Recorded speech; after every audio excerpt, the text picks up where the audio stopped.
This is Radio Prague, Czechoslovak. Drazí krajany, transoceánské spojení. Radio Prague International, 90 years on the air. From its very first broadcasts, Radio Prague was never just a voice speaking to the world. It was a conversation. Letters poured in from every continent. Listener clubs sprang up across Africa, Asia and Latin America, and some devoted listeners even made the journey to Prague. This episode explores the unique relationship between the station and its audience, a bond that has endured for 9 decades. Když jsem nastupoval, tak se vyprávěl v zahraničním vysílání takový žert, že tady... When I joined, there was a joke going around in the foreign service that several dozen people worked here so that one Greek farmer who got up at 5 in the morning could listen to us. But it turned out that it really was just a joke, because the letters that came in constitute a kind of literature of their own, a literature confirming that people have a need to listen to one another, that they have a need to compare their lives with the lives of people in other countries. Svůj život s životem lidí v jiných zemích. This is how Arnošt Lustig reflected on his work in the Foreign Service of Czechoslovak Radio.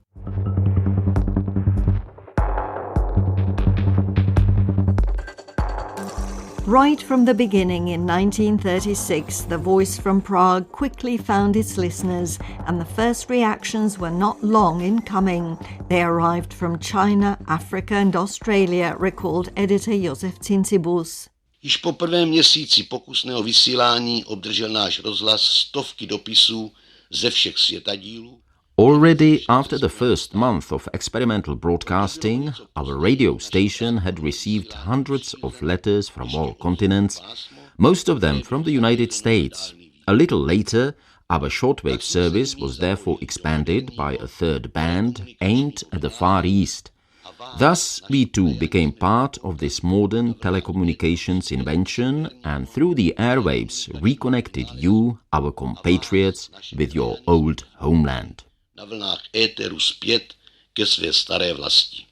Many expats in America bought expensive radio receivers solely to listen to Radio Prague. A strong bond soon developed between the station and its listeners, and enthusiastic letters and occasionally small gifts began arriving at the Prague newsroom. Former announcer Juro Horvat, who joined the shortwave service in April of 1937, shared this memory. Vybavoval som tiež korešpondenciu pre krajinov Slovákov a písaval im I also handled correspondence for Slovak expatriates, and they used to write unconventional, friendly letters, to which we often replied personally. They would also send us an answer as $1 or $2 for cigarettes or beer. I remember as if it were today that during the Sokol rally, one of our Slovak listeners from Cuba came to visit us. His name was Juan Mata, or in Slovak, Jano Mata, and he brought me a box of excellent Cuban cigars. A doniesol mi krabicu výborných kubánskych cigár. An especially unusual gift arrived for the then popular announcer Olga Valo, recalls former editor František Kamil Zeman. Jednou přišla na její adresu do Československého rozhlasu veliká bedna.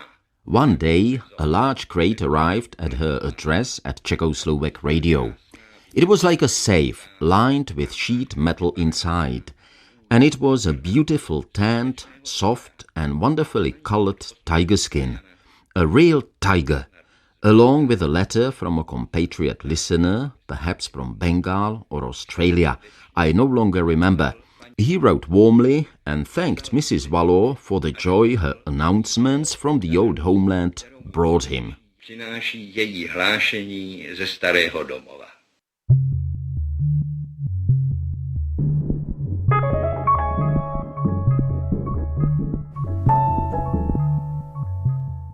The number of listener responses grew rapidly, and they were far from limited to expats.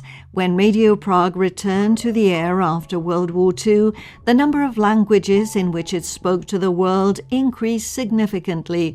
Listeners could hear broadcasts not only in English, German and French, but also in Swedish and Sorbian, as Radio Prague increasingly turned towards audiences in developing countries. Arabic and Swahili were added. For a time, it even broadcast in the South American indigenous language Guarani. Vladimir Wipler, then Director of Foreign Broadcasting, made the following prediction back in 1975. Máme posluchače na všech kontinentech světa. We have listeners on every continent. Their numbers run into the millions. Research conducted so far has shown that most of them are people roughly under 30 years of age. These are people whose generation within the next 10 years will already be exerting a significant influence on the course of human history. Už výrazně zasahovat do dějin lidstva. Here is an excerpt from a radio broadcast of the time.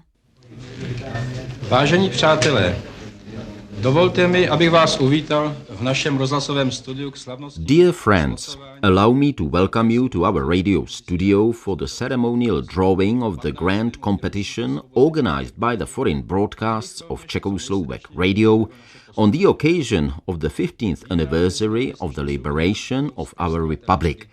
And let me also extend my warmest greetings to our listeners. S nimiž zahraniční vysílání spolupracovalo při organizaci soutěže. There were indeed many listeners, and Radio Prague devoted considerable attention to them. Their letters were featured on the air, and from time to time, usually on significant anniversaries, the station organised radio competitions for them. The prizes were more than attractive. A nyní dovolte, abychom provedli to, na co jistě všichni netrpělivě čekáte. Slosování soutěže zahraničního vysílání. And now, let us proceed to what you have all been eagerly awaiting. The drawing of the competition organized by the Foreign Broadcasts of Czechoslovak Radio on the occasion of the 15th anniversary of the liberation of Czechoslovakia. We ask Silva Daníčková to spin the drum. She has already done so and drawn the first number. Allow me to announce the first winner. The first prize goes to Karl Steiger, Sankt Georgen, Black Forest, Federal Republic of Germany. A trip to Czechoslovakia. Schwarzwald, Německá spolková republika, cesta do Československa. Mufid Jazairi, who worked for 20 years in the Arabic service, recalled. Jednou přijel k nám jeden Egyptian, starší Egyptian. Once an older Egyptian man came to visit us. He was interested in politics and developments in Czechoslovakia. He had won first prize in the competition. He asked the best questions and had the greatest knowledge and information about Czechoslovakia, so he was invited to Czechoslovakia. He stayed here for about a week or 10 days. Mufid's then wife, Pavla Jazairiová, even accompanied one competition winner around Prague for several days. At the time, she worked in the French language service for Africa. My jsme přivítali takového mladého kluka z Gvineje, se jmenoval Dialoma Madukone, já si to pamatuju. We welcomed a young man from Guinea named Dialoma Madukone. I still remember him. We went to meet him at the airport and he explained what he was wearing. You know those long shirts they have in West Africa? He called them Sasilu Bubu Grand and Sasilu Bubu Petit, meaning this is the big bubu and this is the small bubu. We brought him up to Hradčany and he simply couldn't understand it. Looking out over Prague, he said, "So many old buildings. Why don't you tear them down?" He was a teacher. Proč je nezboříte tenkrát? Byl to učitel.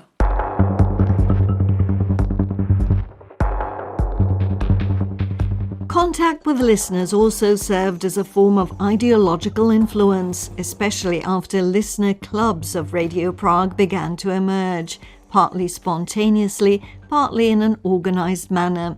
These clubs were particularly active in African, Asian and Latin American countries. Radio historian and archivist Tomáš Pánek continues.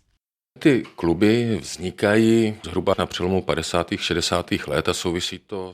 These clubs began to emerge around the turn of the 1950s and 1960s and were connected with the collapse of colonialism around the world.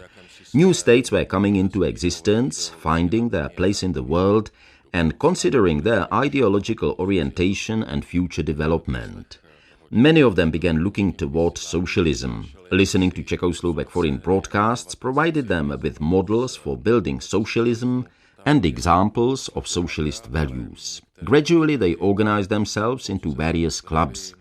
There were truly dozens of them around the world, and we know many of their names. In Cuba, for example, the club was called Lidice Lives, in Egypt, Nefertiti.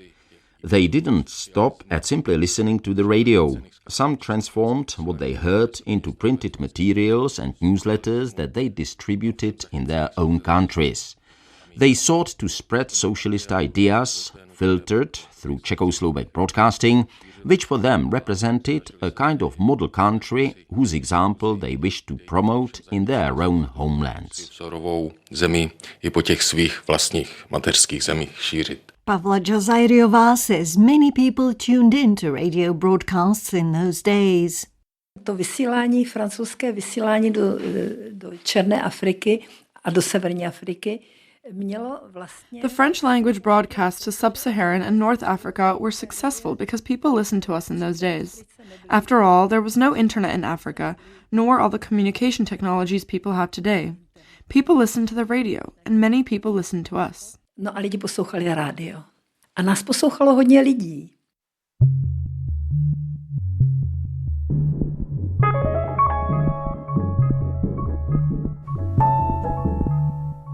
In the 1960s and 1970s, there were around 600 Radio Prague listener clubs around the world. Every year, the station sent them 200,000 packages of promotional materials. This is how the media reported on the Radio Prague clubs in 1976. Hlas Rádia Praha proniká na vlnách éteru do 5 kontinentů světa. The voice of Radio Prague reaches all 5 continents in 10 languages via the airwaves. This amounts to 36 hours of broadcasting daily, followed, according to surveys, by an audience numbering several million listeners. It's encouraging that these are primarily young listeners. One particularly appealing feature of our foreign broadcasting service is its listener clubs, which have gradually emerged mainly in developing countries around the world. The first was established in Cuba nearly 20 years ago, and since then hundreds have been founded across all 5 continents. This fact, together with the thousands of letters arriving daily at the various editorial departments, for example, nearly 130,000 letters were received last year alone, is proof of the steadily growing popularity and authority of our foreign broadcasting service. And here is a selection from an interview with Deputy Editor-in-Chief Jana Špíšková in 1978. Od roku 59, kdy vznikl první klub na Kubě, zcela spontánně. Since 1959, when the first club was established in Cuba, young people would spontaneously gather around a radio receiver, listen together, and then discuss what they had heard. Based on this, numerous clubs began to emerge in African countries, Latin America, the Arab world, and Asia. The largest number are in Africa, in Zaire, Algeria, Tunisia, and Ghana. Then there is India, of course, Cuba, where the clubs are very active, and some in Latin America. What kind of contact do you have with these clubs? Dopisujeme si, kluby nám píší velice aktivně o své činnosti, o svých názorech. We correspond with them. The clubs write to us very actively about their activities and their opinions of our programs, which they listen to and then discuss. They ask questions, request materials on various topics, and organize exhibitions. Their activities are very diverse. Some even play football under our colors. For example, in Damascus, we sent them jersey bearing the inscription Radio Prague, and they wrote back saying it was wonderful. They played against another club that listened to Radio Berlin International. Unfortunately, I no longer remember whether they won. Radio Berlin International. Ale bohužel si nepamatuju, jestli vyhráli.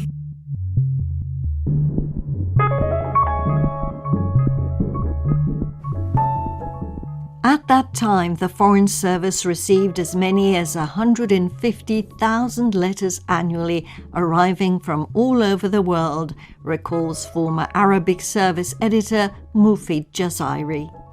Většinou, vzpomínám si, dostali jsme poštu z Iráku i z Egypta. As I recall, we received mail from Iraq and Egypt, but not as much. Most of it came from North Africa, from Algeria, Morocco and Tunisia. Naturally, there were letters discussing the political aspects of current events, but many were interested in culture and sports. Most of our listeners were young people. Většinou to byli mladí lidi.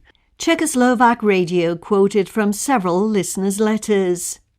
V.S. Columbia. V roce 1957 jsem nalezl náhle stanici, která hovořila zcela jiným politickým... In 1957, I suddenly discovered a station that spoke a completely different political language from what I was accustomed to. Since then, I've come to love not only Radio Prague, but also Czechoslovakia. GT, Italy. Jednou jsem si při poslechu vašeho vysílání... One day, while listening to your broadcasts, I suddenly realized that I was not alone. SK, Federal Republic of Germany. Nikdy nezapomenu na pořady solidarity s vietnamským lidem. I will never forget your programs expressing solidarity with the Vietnamese people or your broadcasts about Chile.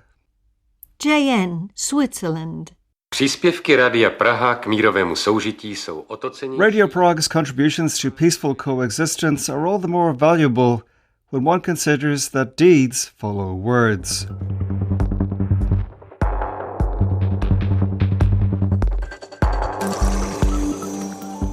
Radio Prague clubs were often highly active. They published newsletters, organised events, held debates and discussions, and regularly informed the Prague editorial office about their activities. Then Deputy Editor-in-Chief Jana Špíšková says interaction was important. Ten ohlas je skutečně velký. Jsou to 10 000 dopisů, které přicházejí k nám. Recently, for example, we received a report from India informing us that during the month of February, their club focused on human rights. Most of the members took part in a discussion on the topic and expressed their views on the situation in African countries as well as in Chile. Only socialism can show the way to guaranteeing human rights. That is one small excerpt from a listener's report. Se chtějí dozvědět, jak to u nás opravdu vypadá.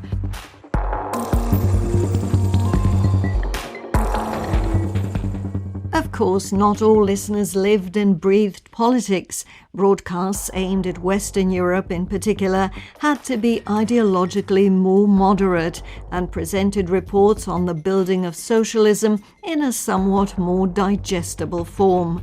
Antonio Casado, who worked in the Spanish language service throughout the 1970s and 1980s, continues. No, hodně totiž Španělů pracovalo v zahraničí, hlavně v Německu, v západním Německu. Many Spaniards worked abroad at that time, mainly in Germany, West Germany, then in France, Switzerland and Italy. So I would say that most of our listeners came from those countries. What kind of things did they respond to? Do you remember any of the letters that came in? What interested them about life in Czechoslovakia? We had one program hosted by a musician in which we broadcast Spanish music, typical music, flamenco and things like that.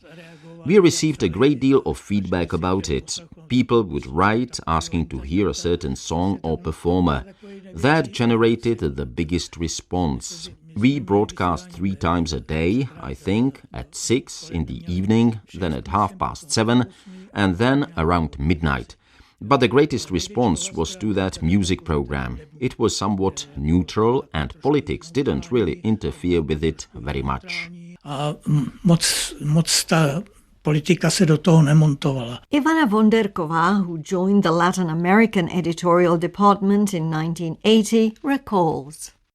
Ty posluchači, většina jich byla nakloněná tomu našemu zřízení.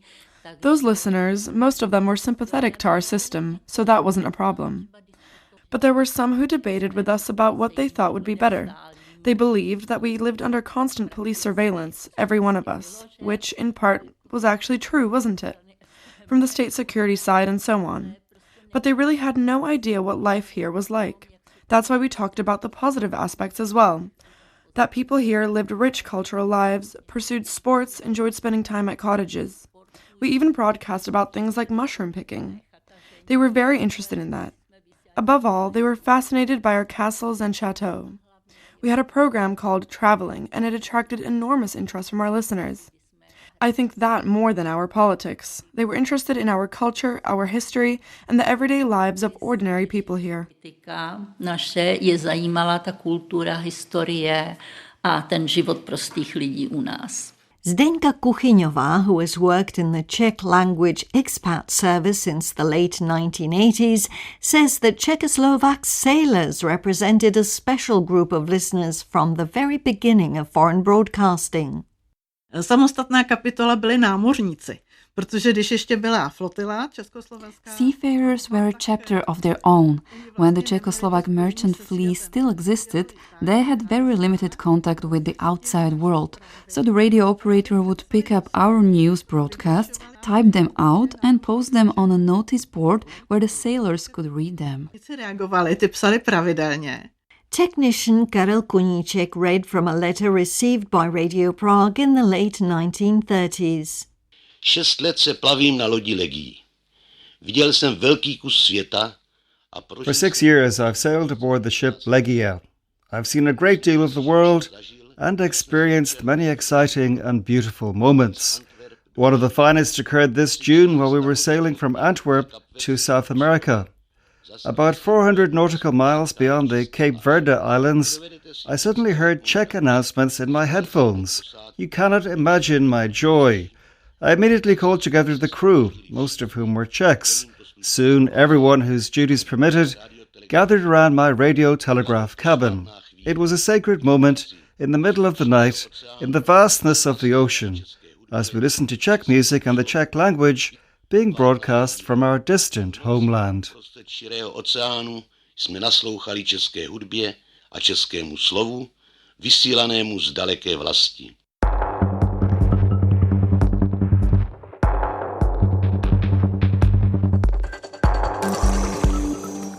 After 1989, the listener clubs disappeared, and during the 1990s, the Czechoslovak merchant sailors also vanished.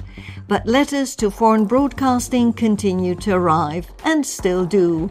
More than that, many listeners developed a warm relationship with the Czech Republic through Radio Prague, and whenever they visit Prague, they rarely miss the opportunity to stop by the newsroom.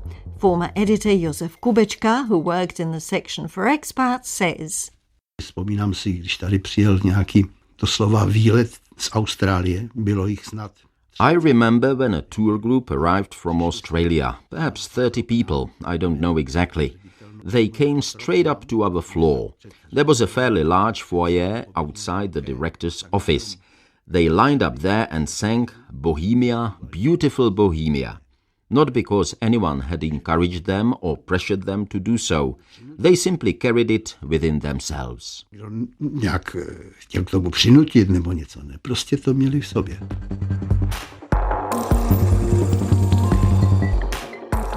It was not only Czech expats who responded to the foreign broadcasts, but also foreigners. They too visit Radio Prague during their trips to the Czech Republic, like Wolfgang Brodol from Munich, who began listening to Czechoslovak foreign broadcasts in 1968. Ich hatte Kontakt zu vielen Sendern, aber Radio Prague, das war mein Herz. I followed many other stations, but Radio Prague holds a special place in my heart. I like the fact that its news coverage provides very objective information. It is not tied to any political party. On the contrary, it is critical and independent. I follow the news every day. I was a teacher, and I spoke a great deal with my students about the Czech lands, or, at that time, still Czechoslovakia. One afternoon, for example, we devoted entirely to Lidice because I considered it immensely important. Gestaltet über Lidice, weil ich das ungeheuer wichtig fand. Listeners do not forget Radio Prague even after many years. Daniel Ordóñez, head of the Spanish editorial department, describes a message that arrived in the newsroom inbox from Spain in 1925. Dostali jsme z Katalánska z Barcelony v loni velmi milý dopis. We received a very kind email from Catalonia, from Barcelona. It was from the daughter of a gentleman who's now over 90 years old and still remembers how he won a sewing machine from us, from Radio Prague. There was some competition. He prepared for it for a long time and actually won the sewing machine. They even sent us photographs of the machine last year. It was very touching. We've been part of the lives of so many people, and they still think of us. V životu spoustu lidí, kteří na nás myslí.